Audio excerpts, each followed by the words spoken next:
ჩვენი ოჯახი დაბრუნდა პირდაპირ ეთერში და არც მეტი და არც ნაკლები დიახ ღვინოზე უნდა ვილაპარაკოთ, თუმცა სანამ დავიწყებთ საუბარს, მინდა წარვადგინო ჩვენი სტუმრები, სომელიე, საქართველოს ღვინის ექსპერტი, საქართველოს ჩემპიონი სომელიეებში 2020-ში, დიახ, ჯაბა ძიმისტარაშვილი და ასევე ქალბატონი თეო თოხაძე, რომელიც არც მეტი და არც ნაკლები სომელია. თქვენის ნებართვით თეოთი დავიწყეთ, ვიცე-ჩემპიონი ხარ? ვიცე-ჩემპიონი ფინალისტი ვიყავი 2025-ში. ესე იგი ვიცე-ჩემპიონი. ფლატ არ გაგიფუჭებთ. წინ არის მისობა, მაგრამ არა, ეგ ტიტულები ცოტა პირობითია მაგრამ ტიტული მაინც ნუ ვაიცავ შევაკვეთოთ ბარემ. მაგრამ ასე დავიწყებ, რომ დაახლოებით 10 წლის წინ, შეიძლება ოდნავ მეტი წლის წინ, აი ამ სტუდიაში, როდესაც ასევე ღვინოზე ვლაპარაკობდა სომელიეზე, ქალი სომელიე ყავდა სტუმრად, ეს იყო მართლა საოცრება, ხელით ვეხებოდით, იმიტომ რომ გვეგონა რომ ქალები ამ პროფესიაში არ უნდა არსებობდნენ. დღეს უკვე დაბალანსებული ბოლომდე არ არის, მაგრამ ძალიან წარმატებულები ხართ ამ პროფესიაში. კი, იმიტომ რომ გამრავლდით ნამდვილად, იმიტომ რომ კითხავს დავსაგეხაწები, რატო არ უნდა არსებობდნენ ასე იყო. სომელიეები? ასე იყო. უნდა აღვნიშნოთ, რომ ქალის რეცეპტორები უფრო აღქმადია და უფრო მაგრები არიან. ახალი ამბავი. ვიდრე მამაკაცები და ბევრი ქალ სომელიეს უსურვებდი ჩემ ქვეყანას, იმიტომ რომ თქვენ რო საქმეს აკეთებთ, მასე ჩვენ ცოტა ისე გამოგვი, ჩვენ უნდა ვეცადოთ და თქვენ ბუნებრივად და ბევრისთვის სასოცირდება სომელიე დალევასთან. ანუ რას ვამბობ ეხლა, ბევრს გონია რომ იმიტომ არ უნდა იყოს ხარი რომ დალევა. მე მინდა აინტერესებს რომ აი მე გავხდი ჟურნალისტი, ჟურნალისტიკა დავამთავრე, კიდე ხალ სწავლობდი, მე პრაქტიკები გავიარებ და ინჟინერი ხდები, სწავლობ რაღაცა ფაკულტეტებზე, ხატვარი სწავლობ აკადემიაში. მოვყევით ეხლა თქვენ პროფესიის შემთხვევაში.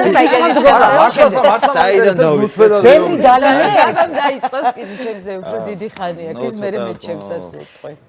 საინტერესო ისტორია, მაგრამ ცოტა გრძელია.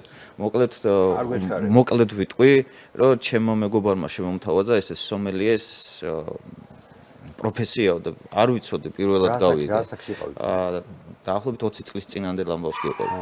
და ერთი რა არის სომელია და თვითონაც არ იცოდა ესე კარგად. სვავდას მასში გიხდიანო.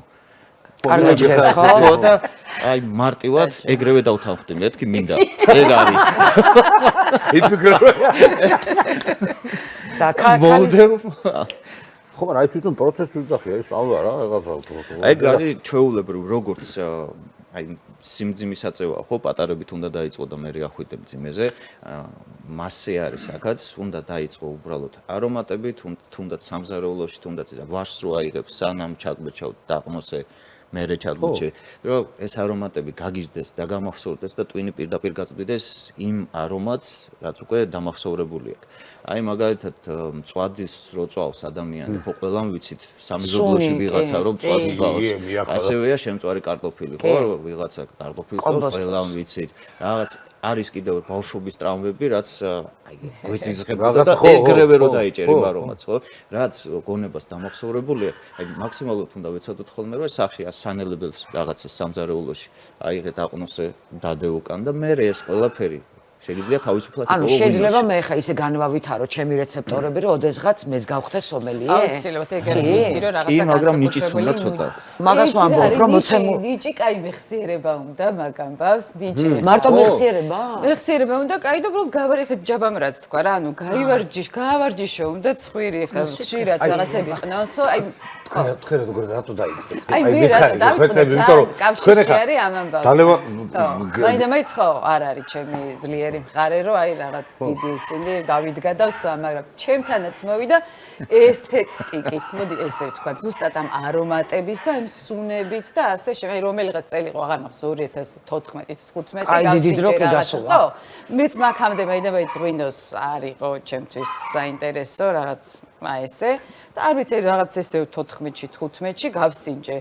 ჩემ და რა ვიცი ესე უნდა ვთქვა, მაგრამ საბედნიერო.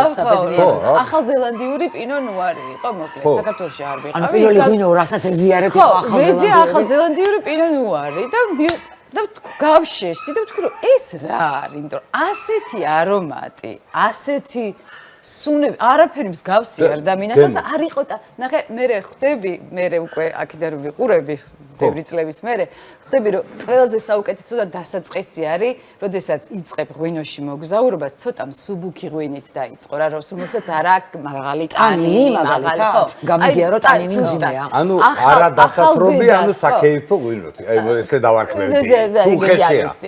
თუ ხეშია. და ეს უნდა იყოს მსუბუქი, არა ზედმეტად ტანინით, რომ მარტივად დაიწყო მოგზაურობა რა მე უკვე ცოტა არა მე გინდა რომ ცოტა მეტი ტანი არა მე უკვე მჟავიანობა მე უკვე ცოტა ინტენსიური მე არა ინტენსიური ანუ ეს იმდენად აყავხარ ჩამოყავხარ აი იმას ხო რაც უფრო მეტი და მეტი იცი აი სულ სხვადასხვანაირ რაღაცებზე იწყებ მე იცი რა ამდენ რაღაცა როგორი მახსოვს არა როგორი მახსოვრეთ მართლა მეხსიერებით ძალიან მრავალფეროვანი თემა არის ეხლა რა ბევრი ჯიში უნდა იცოდე ეს არომატით რო ხვდები იქ რაღაცა რა ვიცი და რეკომენდაცია ვთქვა ხო რასთან რა უნდა დალიო თქვა ხო ესეც ხო არის თემა იმიტომ რომ სადღაც იტალიაში ვიყავი პიცერიები იყო ეს მთელი სანაპირო და კონკრეტული ღვინო მოაქვთ ეხლა შეიძლება იქ ტურისტებს ცოტა გაბოლებენ მაგრამ კონკრეტული ღვინო მოაქვთ იქ სადღაც სტეიქთან რაღაცა კონკრეტული ღვინო მოაქვთ იქ რა ვიცი ეგ ღვინისა და კერძის შეხამება საქართველოში გვაქვს ძალიან იდეალურად იმიტომ რომ არსებობს კუთხე რომელსაც აქვს თავისი ჯიშები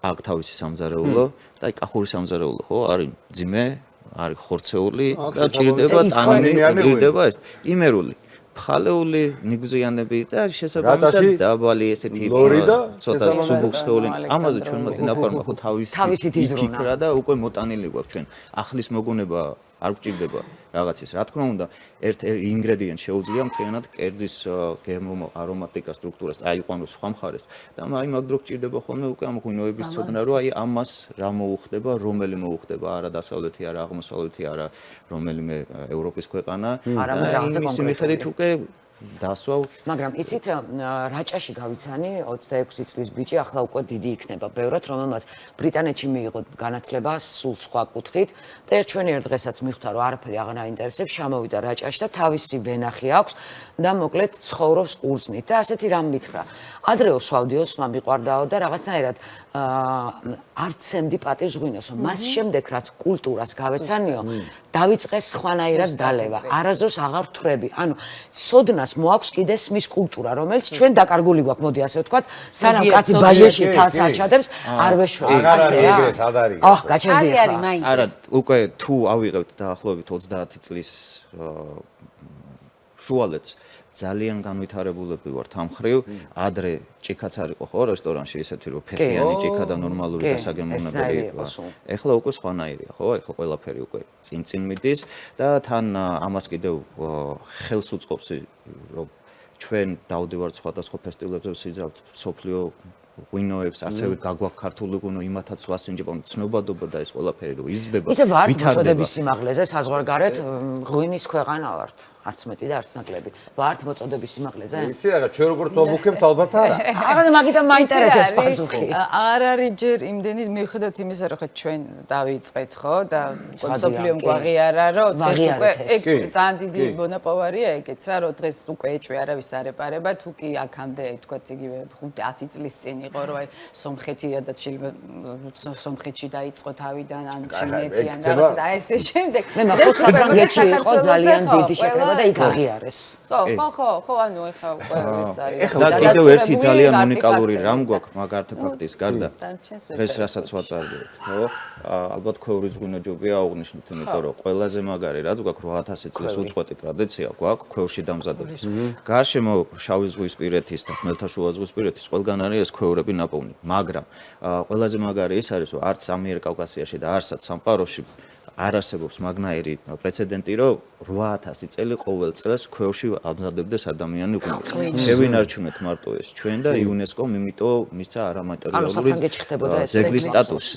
შესაბამისად, ქართულ ღვინოს რო იგებენ, მაინც ამ ქვევრი ღვინოსთან ასოცირდება და ჯერჯერობით ახლა მე რასაც ვატყობ ამ საზღვარგარეთ ფესტივალებზე, პირველი ქართული ღვინო და ამბერ ვაინი. ქვევრის ღვინო. ხო, რა ცნობადი გახდა სოფლიოში. ეგ ამბავი, ისტორიის ამბავი უკვე იციან. ესია. ეხლა ისე გავიქცე რომ ცერესნაირო სახში დავადგინე. ალბათ კეფერი უნდა დაახვედრო. ამათ რა ღვინო უნდა დაახვედრო მე. მოიცა თეო რაღაცა. მაგას ასე გაეხვევი. თეო რა სამბობდი? აფერი, ნუ ძალიან გამოცოცხლებული ვართ და ნუ რა თქმა უნდა ძალიან დიდი პროგრესი გვაქვს განცდილი. ხა როგორც ყველაფერში ხა რო ვიძახის ჯაბა რო საერთოდ ან თქვენ რო ეძახით ხო რომ არ ვიცოდი საერთოდ სომელიე ქალი ასე შემდეგ. ხა იქიდან აქამდე ყველაფერში თანაზომიერად განვითარდით და მართლა დიდი პროგრესი გვაქვს. ესე იგი ჩვენი ქვევრის ღვინოებიც უკეთესი და უკეთესი ხდება, ისედაც ახლა კარგი გქონდა, მაგრამ კიდე სხვანაირად და ცოტა პროგრესულად. პასუხისგებლობა ავიღეთ რა. ცოტა ხო, ესე ბევრად უფრო მეტად ხვეწ დავხვეწეთ ეგ და ნუ დანარჩენი ღვინოებიც გვეწევა, იმიტომ რომ არაჩვეულებრივი წითლები გვაქვს, სასწაული საფერავი გვაქვს და დავლიე ძალიან მაგარი, ნუ ჩემი აზრით, ეხლა მე არ უყურებ. ძალიან მაგარი ღვინო ქონდა პორტუგალიაში. ოღონდ ნებისმიერ მოიტანეთ, აი ხო ხვდები ის კი არ დამიწყე, იმან დაიწყო რა ესე, ხა გავს ისე, მაგრამ საფრანგეთში თავისთავად, ხო? ალბათ არის რაღაც ქვეყნები, სადაც არის კარგი ღვინო. არის ქვეყნები, სადაც ნუ ღვინოა, მაგრამ იმათია, მაგრამ არ არის, კაი თქვა, ხო? ეხლა რა ვიცი, ხა აკეთებენ, ხო? ვენახები არის. იმ ბოიარდზე რო ვიყავით, რანიკო. შატოებში გახსოვს? 100 წლის წინ რო ვიყავით ბოიარდში, გზაზე 7 საათი უნდა და პარიზიდან ავტობუსით. იქ ვენახები ნახე მე. საოცრება. აი მაშინ ხო იცი მით გასწორებული თანამგზავრები და ლარში და ესე და საოცრება იყო. ესე ყველანაი მაგ მხარე, ეგ მხარე არის. რამდენი წლის წინ? ანუ ღვინო ღირდა რაღაცა 1 ევრო თქვათ და ყავა ღირდა 3. ეხლა ჩვენ ყავა რა ვიცი რა დაგულევია იქ ეხლა, იმიტომ რომ ისეთი ღვინო იყო, რომ ყველა სამოღება რო გინდოდა, ეს 1000 ისე, მაგრამ კულტურა ეხლა ჩვენ რო ვიშენ კი გვაქვს ვენახის აზია ლაპარაკი, მაგრამ რო შევხედე იქ მაშინ რამდენი წლის წინ 20 წლის წინ, მივხვდი რომ 22 რაღაცა უნდა კიდე რა. ეს არ მუშაობა არის შენ ეხლა ვენახი აქ წამლავ და მე რაღაცა მთელი ეს არის რა, მეცნიერებაა რა, მოდი ესე ვთქვათ რა. უდიდესი დაკვირვების საუკუნეების დაკვირვების შედეგად არის ხო ეს ხო არ არის ხა განსაკუთრებით მე-20 საუკუნეში უფრო წავიდა და ხა მეტი მეცნიერება და მეტი ის შემოვიდა სიტყვაზე, მაგრამ ხა წარმოიდგინეთ საუკუნეების განმავლობაში იგივე ბერებმა შეინარჩუნეს ხო ეს თავისით ხდებოდა ეს ყოველგვარი ცოდნის გარეშე. და ხო წარმოიდგინეთ ხა მზე როგორ ეცემა ფერდის მოძებნა რომ აქ უფრო კაი ხა ამის აღრიცხვა, ამის ჩაწერა, მე ხდებოდა რთველის ჩაწერა ხო როგორი ის იყო ეს ყველაფერი ნუ საუკუნეების ჩვენი ჯიშები რაც ახსენეთ თქვენ უსახელოურია ესენი, ეგ ხო განსაკუთრებულია. ეგეთი ხო არ არის სხვაგან თუ არის? სადაც დარგავა მაგრამ ჩვენთვის თავარი რა არის რომ 550-მდე აბორიგენული ქართული ყურძნის ჯიში 550. კი, ყველა სოფელში შეგიძლია განსაკუთრებული რაღაცა გამორჩეული ვაზი იპოვო, განსაკუთრებული მეღვინე იპოვო, რომელსაც თავისი წესი აქვს, ერთ უბანში ავიღოთ, ხო, რომ აქეთ ვიღაცა სხვანაირად ამზადებს, იმას სხვანაირად ამზადებს და ამ აქედან გამომდინარე ეს ღვინის ტურიზმიც უკვე წინ მოდის. და იმათთვის არის როგორც აი ველურ სამყაროს შეერხო, იმათთვის რაღაც უცნობი ყველა მიწის ახლა სოვინიონ ბლანი სამყაროს რომელ წერტილში რანაირ არომაც გადის, მაგრამ არავინ არ იცის როგორია კახური მწვანე სიტყვაზე, ან ქისი რა არის და არის მაგრამ ნახე საქართველოში რაჭა არის ერთადერთი რეგიონი, სადაც გამოსვლისას პოლიცია ამოწმებს შენ მანქანას ემანთ ხვანჭკა რა თუ არ ვწდები არ წაიღო. ხო, ეს ყველა რეგიონებში. ყველა რეგიონი ასე იცავს თავის რაღაც ენდებურჯის. თუ მარტო რაჭა არის განსაკუთრებულად. რაჭაში იმიტომ რომ კანონმდებლობით ხვანჭკა რა უნდა იყოს ალექსანდრიული და მუჯურეთურისგან დამზადებული. ეგ არის ცოტა. იყო ხოლმე ფალსიფიცირების ვარიანტები, რომ ქვევიდან ბარიდან აქ უნდათ ხოლმე საფერავი ან რაღაც ისეთი წითელი და აბევრებდნენ და აბარებდნენ მას.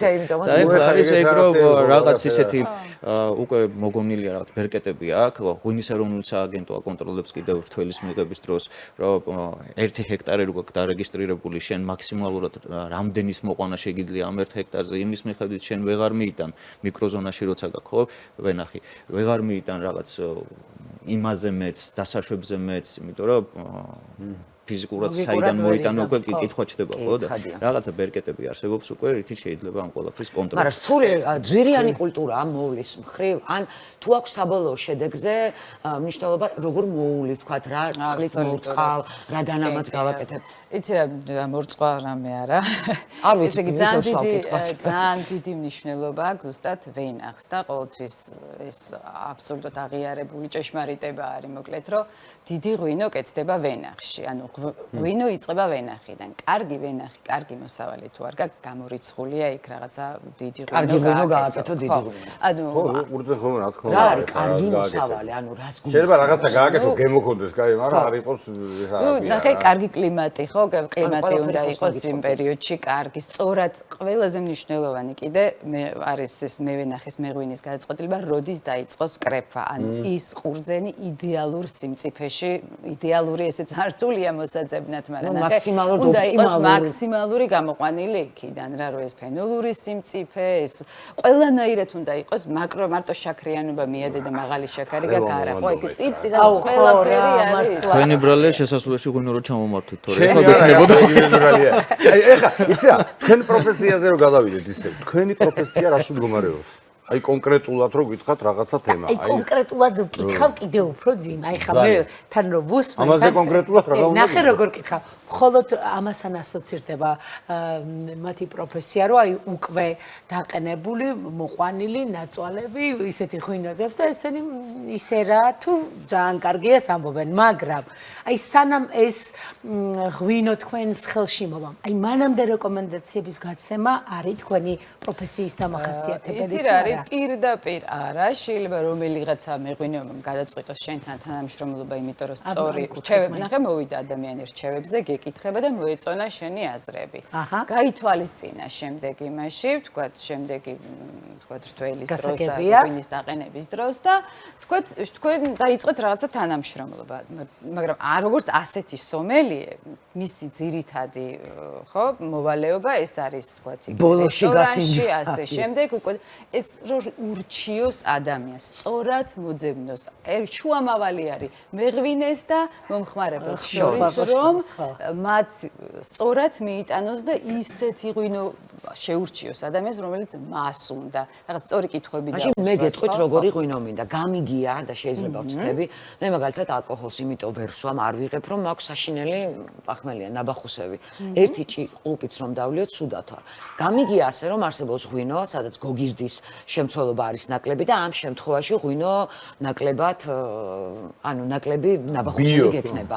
გოგირდის გარეშე ღვინოს. ეს მითია თუ რეალობა, მართლა მაინტერესებს. გოგირდის შემცველობას, რა თქმა უნდა, მნიშვნელობა ეგ ისეთი რამე არის, რომ ცოტა ბევრი გიღუპავს ღვინოს, ცოტა ნაკლებიც შეიძლება პრობლემაა. ანუ უნდა დაეჭირო ოქროს შუალედი გოგირდთან მიმართებაში.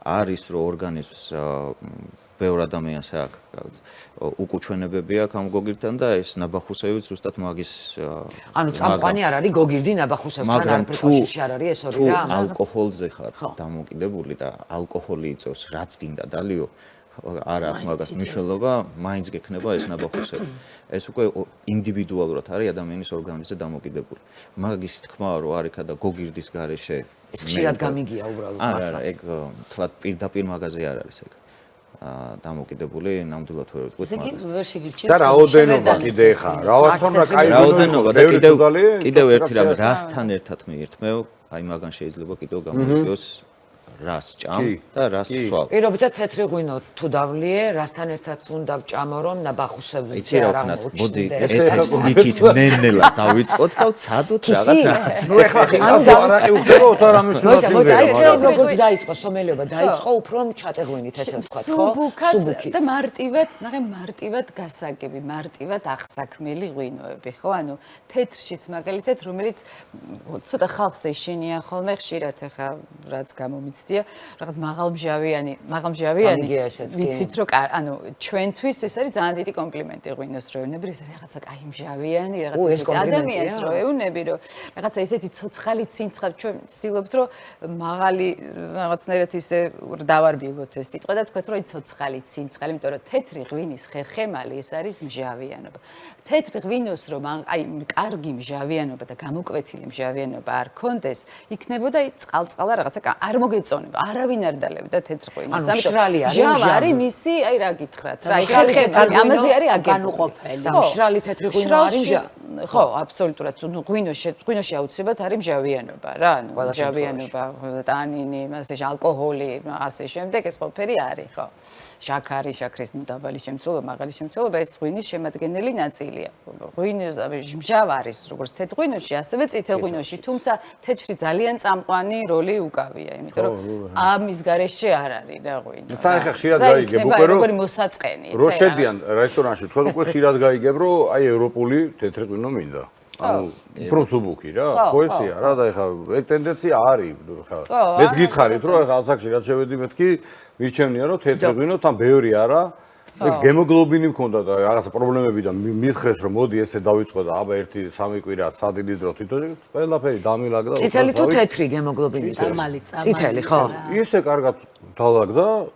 ოღონდ ცოტა რომ მოგეწონება მე რა თავინას შეიკავა. არა გაგძელო რა. რა წახვიდე. ხო. და ეს ყოველდღიურ საქმიანობას რომელიას რაც შეეხება ჩვენ უბრალოდ ისეთ პერიოდში მოგვიწია და მადლობა ღმერთს ისეთ პერიოდში რომ დავიწყეთ და შევეჭიდეთ ამ პროფესიას რომ ჩვენ ღვინოს ჭირდება ცნობადობა და რეალურად ჩვენ რასაც ვაკეთებთ ახლა და რასაც წვალობთ თუნდაც საზღვარგარეთ თუნდაც არის რომ შენი ქვეყნის ღვინო გააცნო ამ დროს შენ ხარ უბრალოდ სომელიე არ ხარ შენ ხარ შენი ქვეყნის სახე და შენ ხარ ელჩი რომელიც ყველაფერს ცდილობ რომ იმ ადამიანებამდე მიიტანო ღვინო გასტრონომიული პროდუქტია ხო ის ხო არ არის მუზეუმ სამუზეუმო ექსპონატი დადო და ვიღაცა ჩამოვიდეს ნახოს იყოს ბედნიერი წავიდეს თუ დღეს მეღვინეობა არ მოყვება და კარგ პროდუქტს არ შევქმნით, ხო, ვერანაირად ვერ გავაკეთებთ, ვერ აქვს ამ ისტორიით ვერ ვაცოცხლებთ იმ ხალხს, რომ 1000 წელი მარტო ისტორია არ გუშველის. თვითონ ღვინოს თუ არ გამოყვა. და ღვთისწყალობით, აი, მართლა ეს 30 წელი რო ავიღოთ, იმდენად მაგრად არის განვითარებული მეღვინეობა და იმდენი კარგი ოჯახი არსებობს უკვე ეს მცირე ბარნები, დიდი ქარხნები. კი, რომ მიდიხარ უკვე ხდება გზაზე ძალიან ბევრი. არა, კახეთში რომ მიდიხარ, უკვე არჩევ სად მიხვიდე ღვინის გამო. რომელი უკეთე ანუ შეიძლება შენი სუბიექტური მოსაზრება იყოს, მაგრამ მირჩევნია რომ აი წავიდე იქ სადაც ვიცი რომ ერთხელ ვიყავი ან ვიღაცამ აი არის ეგ თემა უკვე მოდის ნელ-ნელა აი კი ბევრი თუმცა ადვილი მაინც არ არის ხა ქარხანა აქვს კახეთში აი ჩემ მეგობრებს ძალიან მაგარი მართლა აი ძალიან მაგარ ღვინოს აკეთებენ მართლა აი ყველაფერიტნაირი წესების დაცვით და ცოტა ზვირიჯდება რა ანუ ესე გაკეთება და ატანაზე უკვე პრობლემა ანუ ხოლმე ამუშავდე ამდენ ხო მაგრამ სხვა ქვეყანას ხო ძვირად უვლის ამ თავის კულტურას და იაფატყიდის და ჩვენ რა ვჭირს მაგას გეტყვით ჩვენ გვაქვს ადგილობრივი წარმოებაც ხო გვიჭირს ყველაფერი შემოგვაქვს შესაბამისად უკვე ეგეც ფასზე მოქმედებს და თან ჩვენთან რა არის რატო არიან ახლა ისინი მაგალითად სიტყვაზე ჩვენზე წინ ხო რომ მივყევით ისტორიას იმათ აქვს ჩანაწერები მე-12 საუკუნის რომ ეს ადამიანები რაღაცა მოდი ამ ფერდობზე გაიჩეხოს ეს ყურძნის ჯიში და დაერგოს კონკრეტულად ეს რომ იკვლევდნენ რა მაგას ხო ვიღაცა გრაფდელე როა ვიღაცა რაღაცა ეს რომ მოდი ახლა აქ უნდა იყოს ეს და ჩვენც რეალურად ხო ეს ისტორიულად მარტო ზეპის სიტყვიერებით გვაქვს შემორჩენილი რომ ეს იყო საუფლისწულო მამული აქ ეს ყურძენი იყო მაგარი იქ ის იყო ყველა რაღაც ტერიტორიას თავისი ისტორია აქვს ვიცით რომ გელათის აკადემიაში ხო მეღვინეობა ცალკე ისწავლებოდა და მევენახეობა ცალკე ისწავლებოდა. ის აღარ ვიცით რა ისწავლებოდა, ხო?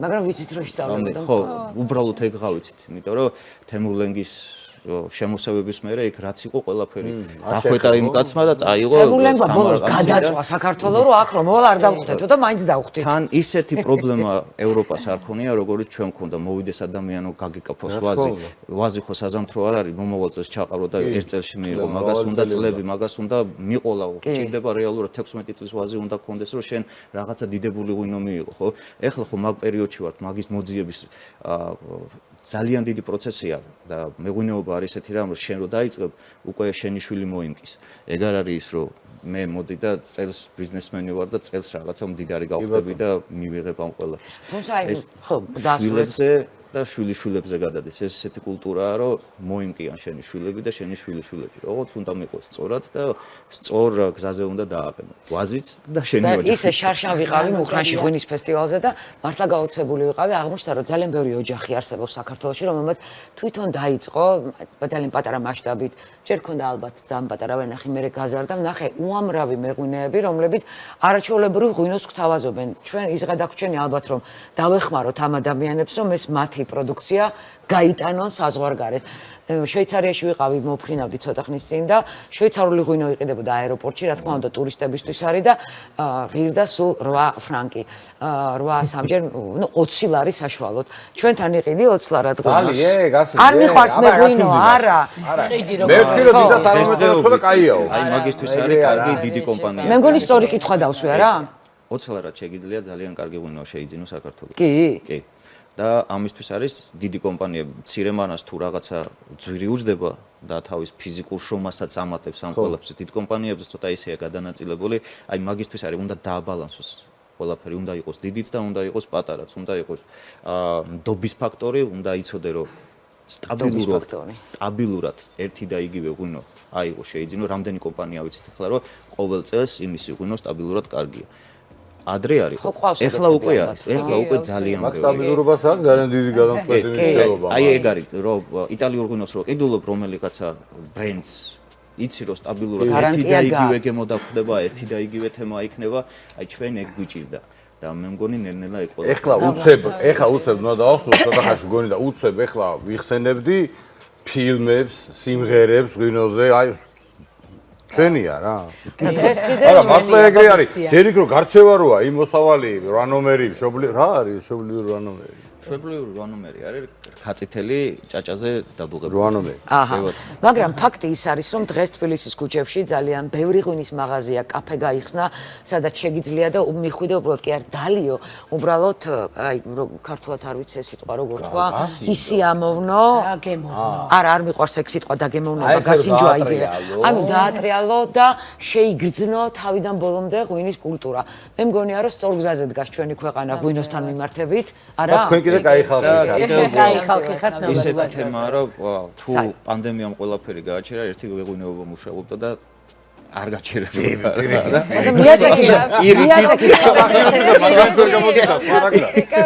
ირიგი წაიშველა. არანორმალურად გაიზარდა ზუსტად პანდემიის პერიოდში. და სოფლიო ნუ ეხა სტატისტიკა პანდემიას თუ ვინატრებს მაგრამ ნუ წარმატება მინდა სიდიოდა დალიო თუ ოთახის ტემპერატურა ამ შეკითხვაზეც გამეცით პასუხი და კიდე ჩემი ოთახის შეკითხვა დამრჩა პასუხი გავუწევ. ყველა ღვინოს აქვს თავისი მირთმევის ტემპერატურა. ქვევრის ღვინოს უნდა ვეცადოთ რომ ქვევრი როგორც არის მიწაში ჩადგული და ის ტემპერატურა მირთმევის დროსაც შეუნარჩუნოთ დაახლოებით ესე 13 გრადუსი არის საუკეთესო ამ ქარვისფერი ღვინოებისთვის. ცქრიალა ღვინოები აუცილებლად გაციებული უნდა იყოს გახსნის დროს. ენური ხო არ უნდა ჩავყაროთ ღვინოს კარგო შეგნით ბუნებრივი რაც არის. ენური ღვინოს ენური ხო არ უნდა ჩავყაროთ. მასეთ რამეებზე აღარ ვილაპარაკ. არა, ვამბობ რომ არ მინდა თქვა. ენური არ უნდა ეკითხა კაცმა ხო იცი? არ უნდა ჩავყაროთ ხალხო. არა, არ შეიძლება. ანუ ყველა ღვინოს აქვს 6-8 არის ცქრიალებისთვის, მერე 8-10 არის მსუბუქსხეულიანი, თეთრი ღვინოებისთვის, წითლისთვისაც ხო, ესე 10-დან 14-მდე, მერე 14-დან 18-მდე არის უკვე რა სხეულიანი ძალიან ესეთი ძიმე ღვინოები რაც არის, ანუ ყველა ღვინოს უნდა თავისი ტემპერატურა. ისევე როგორც ადამიანი ცუდ ხასიათზე როა, დრო ელაპარაკები შეიძლება პირველი სტაბილურობა, აი ეს ვინა ყოფილა უთქვა. და მერე გამოგისწორდეს. ხასიათზე ადამიანი იმას რომ დაელაპარაკებ და ეს რა კარგი ადამიანი ყოფილა. ანუ პირველ სტაბილურობას არენდოთ მეგობრებო. ღრმად, ძალიან საინტერესო კი გამოგვივიდა კიდევ არაერთხელ გელოდები ჩვენთან სტუმრად, ჩვენ რეკლამის მერე დავბრუნდებით.